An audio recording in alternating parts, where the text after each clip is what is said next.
જય શ્રી કૃષ્ણ. રાધે રાધે. શ્રી વલ્લભના સર્વે લાડીલા વૈષ્ણવને જાજાથી જય શ્રી કૃષ્ણ. શ્રી યશોદા ઉત્સંગ લાલિત ગોપીઓના પ્યારા શ્રી રાધાજીના લાડીલા એવું વૈષ્ણવ વાલા શ્રી ઠાકોરજીના ચરણોમાં કોટી કોટી દંડવત પ્રણામ. વાલા વૈષ્ણવ, આજે આપણે આપણા પુષ્ટિ માર્ગમાં વૈષ્ણવ સંપ્રદાયમાં જે મર્યાદી છે એના વિશેના આપણે થોડીક ચોખવટ કરીશું. એટલે મર્યાદી શું છે તેનો અર્થ આપણે જોશું. તો જય શ્રી કૃષ્ણ. વૈષ્ણવ સંપ્રદાયમાં શ્રી આચાર્યજીનું એક વિશેષ પ્રદાન છે અને એક મર્યાદીનું, કે જેનું શેષ જીવન કેવળ પ્રભુની પ્રેમમય પૂર્વક સેવામાં સમર્પિત થયું છે. એટલે મર્યાદીનું જીવન તમે જુઓ તો એ લોખંડની ધાર જેવું છે, કારણ કે ખૂબ જ અગ્નિને તપાવે એવું દાહમય અને ખૂબ જ પરોપકારી અને ભગવાનની સદાય સેવામાં તત્પર રહે એવું મર્યાદીનું જીવન છે. એ લોખંડના ચણા ચાવવા જેવું કપરું કામ પણ છે. તો મર્યાદીને અત્યારે લોકો વૈષ્ણવ છે સાચી રીતે જાણતા નથી, પરંતુ આજે આ પ્રસંગમાં હું મર્યાદીનું વિશે થોડુંક કહીશ. તો વાલા વૈષ્ણવ જરૂરથી સાંભળજો, અને આપણા મનમાં પણ ક્યાંક મર્યાદી વિશે થોડી ગલતી ક્યાંક ભૂલ રહી ગઈ હોય તો આપણે આપણી ભૂલને સુધારીશું અને મર્યાદીને પ્રેમપૂર્વક આવકારીશું. તો આજે મર્યાદીની ખરેખરી વ્યાખ્યા જોઈએ કે પ્રભુએ દર્શનનો અધિકાર તો બધાને આપ્યો છે, પણ સેવા કરવાનો અધિકાર તો કેવળ કૃપાપાત્ર જીવોને જ આપ્યો છે. એટલે કારણ કે બ્રહ્મસંબંધ તો દરેક વૈષ્ણવ લે છે, પરંતુ એમાં પ્રભુએ જેને સેવાનો અધિકાર આપ્યો તે જ સેવા કરી. વાલા વૈષ્ણવ આપણે સૌ જાણીએ છીએ, કોઈને કોઈ અડચણ, કોઈને મંદિર બાબતનું, કોઈને ઘરમાં અવૈષ્ણવ હોય તે બાબતનું, કોઈને કોઈ હોય છે કોઈ રીઝન, તો સેવા કરવામાં બંને જ્યારે હસબન્ડ વાઈફ સેવામાં તત્પર હોય તો જે સેવા કરી શકે છે. તો આવું બધાને નસીબમાં હોતું નથી. એટલે સેવા કરવાનો અધિકાર તો શ્રી ઠાકોરજી જેને આપે છે તે જ સેવા કરી શકે છે. એટલે આવા કૃપાપાત્ર જીવને સેવાનો અધિકાર આપ્યો છે. તન અને મનની શુદ્ધિ માટે અપરસમાં રહેતા, કપાળે તિલક કરેલા, ગળામાં તુલસીની માળા ધારણ કરતા, ખભે ઉપરણો નાખેલા અને બીડા ચાવતા મર્યાદીઓની આ પ્રથા આજની નથી, ઠેઠ મંદોદરી સુધી તેનું પગેરું પહોંચે છે. વિદુર અને મતા કુંતી પણ મર્યાદી હતા, એટલે કે અત્યારે જ મર્યાદી બન્યા એવું નથી, છેક વિદુર કુંતી વખતથી પણ મર્યાદી પણ ચાલ્યું આવે છે. હવે લૌકિકમાં આપણે એવા ગળાબોડ રહીએ છીએ કે મર્યાદીઓ વિશે ખાસ કંઈ જાણતા નથી, અને ફક્ત એટલું જ જાણીએ છીએ કે તેઓ સવારમાં વહેલા ઉઠે છે, નિવેદનનો પાઠ બોલે છે, પ્રભાતિયા ગાય છે, પછી શરૂ થાય છે તેમનો નિત્યક્રમ, મંગલા, શણગાર, રાજભોગ, ઉત્થાપન, શયન, આમ વિવિધ સેવા અને સામગ્રી તૈયાર કરવામાં અને ધરાવવામાં તેમનો દિવસ પૂરો થાય છે. આપણે બસ ફક્ત લૌકિકમાં આટલું જ જાણીએ છીએ. હવે જેના પર પ્રભુનો અનુગ્રહ થયો છે, મર્યાદીઓ પ્રભુના દેવી જીવો છે વાલા વૈષ્ણવો, અને અનેક જન્મો સુધી આ લીલાગાન અને સેવા પ્રકાર નિજાનંદ માટે પ્રભુએ પોતે જ પ્રયોજ્ય છે. માત્ર દરેક જન્મ વખતે પાત્રોના નામ બદલાય છે, નહીં તો દામોદરદાસ સરસાણીનો આચાર્યજી સાથે ભેટો થયો જ ન હોત. શ્રી રમણલાલજી મહારાજે ગોકુલેશ્વરજીના સ્વરૂપને ઓળખ્યું જ ન હોત, અને ગોધરાના વ્રજેશભાઈ મોટાએ બન્યા ન હોત, કે કપતવનજના બેનજીરાજ થયા જ ન હોત. પ્રભુના કાર્યને આગળ ધપવા માટે સેવા કરવાની જે આજ્ઞા ગોકુળભાઈજીને મળી હતી તેની જ્યોતને આજના મર્યાદીઓ જાળવી રાખી છે. એટલે કે જે સેવા કરવાની રીત છે તે આગળ ધપાવવા મર્યાદીનો ફાળો કઈ વાલા વૈષ્ણવ નાનો સૂનો નથી. તે પોતાની રીતે આ કાર્યને આગળ ધપાવવા માટે દિનરાત મહેનત કરે જ છે. હરિરાયજીના શિક્ષાપત્રમાં આવા મર્યાદીનું સ્વરૂપ બતાવેલું છે. તો 84 અને 252 વૈષ્ણવની વાર્તામાં તેમની ટેક, ઉદારતા અને પરચાના અનેક ઉદાહરણો પણ આપેલા છે. એટલે મર્યાદીનું સાચું સ્વરૂપ શું છે તે આમાં બતાવેલું છે હરિરાયજીએ, કે કોઈ ગુમાવેલી મિલકત પાછી અપાવે છે, કોઈ રાજાને ત્યાંથી છોડાવે છે, કોઈ હાથીને વશમાં લે છે, તો કોઈ યમદૂતને પાછા વાળે છે. આવા તો અનેક પ્રસંગો આપણે જોઈએ જ છીએ.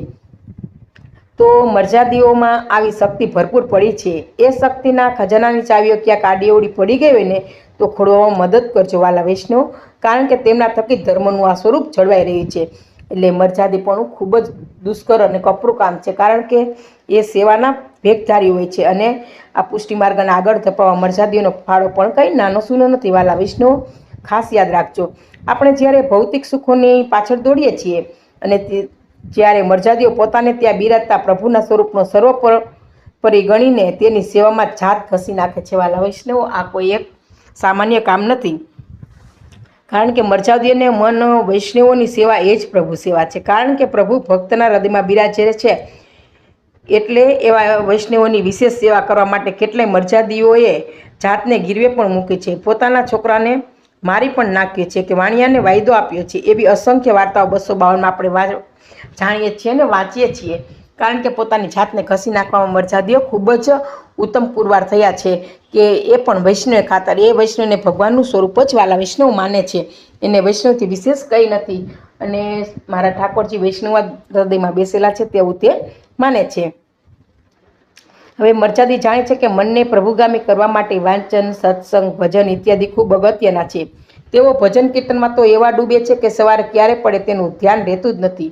વાંચનમાં થોડા સમયની સૃષ્ટિ વિચારે છે, તેનો સત્સંગથી મહા ઉત્સવની પ્રાપ્તિ એ કરે જ છે. હવે મર્યાદીના જ્ઞાન સાગરનો લાભ લેવાને બદલે સમાજ આજે પ્રમાદી બન્યો છે, તે સમાજનું દુર્ભાગ્ય છે. એટલે કે મર્યાદીઓ પાસે જ્ઞાનનો ભંડાર હોય છે, તે લેવાને બદલે લોકો સમાજમાં બીજે રસ્તે ચાલ્યા જાય છે. તો આ એક આપણું દુર્ભાગ્ય જ ગણી શકાય વાલા વૈષ્ણવો. હવે મર્યાદીઓ તો પોતાના ભાવથી પ્રભુની લાડ કરનારા, આવા મર્યાદીઓ પ્રભુથી કેટલા દૂર રહે. ગજન ધાવનનો દાખલો યાદ કરો, પ્રભુને તેનો વિરસ ચાલે છે. એટલે ગજન ધાવનીના પ્રભુને પણ, શ્રીજી બાવાને પણ ગમતું નથી, આપણે જાણીએ જ છીએ. આપણે એટલા અજ્ઞાન જીવો છીએ કે મર્યાદીઓની ભીતરતા આપણને સમજી શકતા નથી. તેઓ આપણા ખેલ તમાશા જુએ છે, છતાંય આપણો દોષ કાઢવાને બદલે તે આપણા ગુણો શોધી લઈને તેને બિરદાવે છે, આપણા નાના ઉપકારને પણ મોટો ગણે છે. એટલે આ મર્યાદીનું મેઇન કર્તવ્ય છે કે જાણે એ લોકો તમાશા જોતા હોય એવું લાગે છે, પરંતુ એ પણ વૈષ્ણવના દોષ જોવાને બદલે એના ગુણને જ આગળ કરતા રહે છે. અને પ્રભુના સ્વરૂપને જે ઓળખે છે તેને પ્રભુ પ્રત્યે પ્રેમ જાગે છે, અને એ પ્રેમ તેને પ્રભુની સેવા તરફ દોરી જાય છે. અને આમ કરતાં કરતાં જો જાતને પણ ભૂલાવી દેવાય તો મર્યાદીપણું પ્રાપ્ત થાય છે.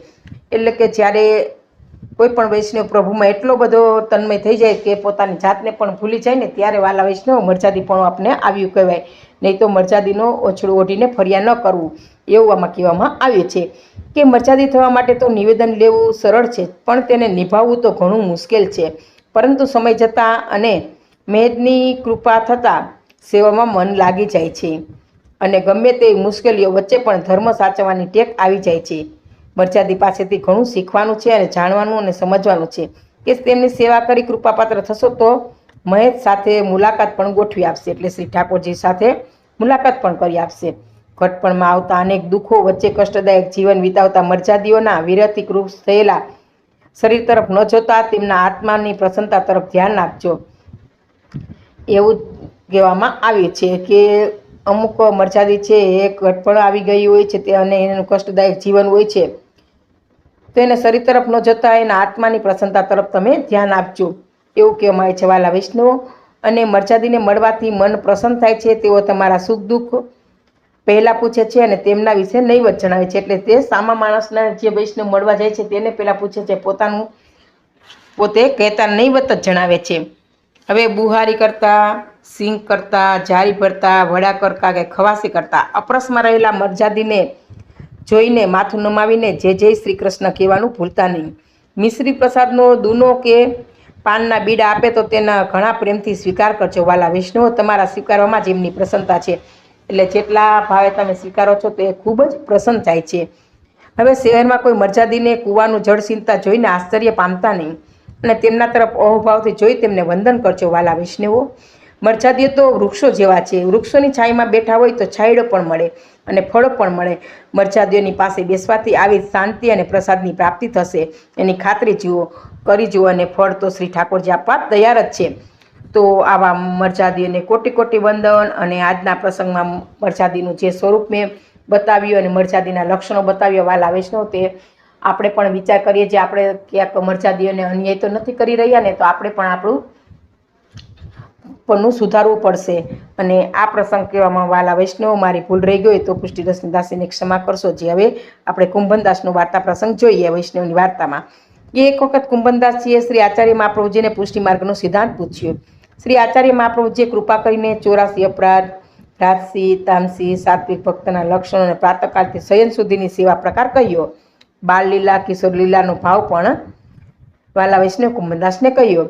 હવે શ્રી આચાર્યજી કહે છે કે જેના પર શ્રી ગોવર્ધનનાથજીની કૃપા હશે તે જ આ પુષ્ટિ માર્ગનો સિદ્ધાંત પૂછશે અને સેવા કરશે. તમારા જેવા જે ભગવતી હશે તે જ સિદ્ધાંત પૂછશે અને સેવા કરશે. એટલે કે જેને ઉપર ભગવાનની કૃપા હોય તે જ સેવા કરી શકે. હજી તો આગળ કઠિન કાળ આવશે ત્યારે ના કોઈ પુષ્ટિ માર્ગના સિદ્ધાંત પૂછશે કે ન કોઈ પુષ્ટિ માર્ગનું વિશે કહેશે. આ રીતે શ્રી આચાર્ય મહાપ્રભુજીએ કુંભનદાસને કહ્યું કે જ્યારે ઘોર કળિયુગ આવશે ત્યારે તો પુષ્ટિ માર્ગ વિશે કોઈ જાણશે પણ નહીં અને પૂછશે પણ નહીં. એવો સમય મહાન કઠિન કાળ આવવાનો છે. શ્રી હરિરાયજી આ પ્રસંગના ભાવ પ્રકાશમાં સમજાવે છે કે સિંહનું દૂધ સોનાના પાત્ર વિના ન રહી શકે. તેવી જ રીતે ભગવત લીલાનો ભાવ અને ભગવત ધર્મ ભગવતીય વગર કોઈના હૃદયમાં રહે ને. એટલે જે સાચો ભગવતી હશે તે જ આવા વૈષ્ણવના અને પુષ્ટિ માર્ગના લક્ષણો વાલા વૈષ્ણવ જાણી શકશે. આવો ભગવતીનો સંગ એક ક્ષણ પણ દુર્લભ છે. તો આવી રીતના આ પ્રસંગ પણ અહીંયા મારો પૂરો થાય છે. આ બંને પ્રસંગો કહેવા મારી ભૂલ રહી ગયો. પુષ્ટિ દાસીને સમાપ્ત સજી સર્વે વાલા વૈષ્ણવને જય શ્રી કૃષ્ણ, જય શ્રી કૃષ્ણ.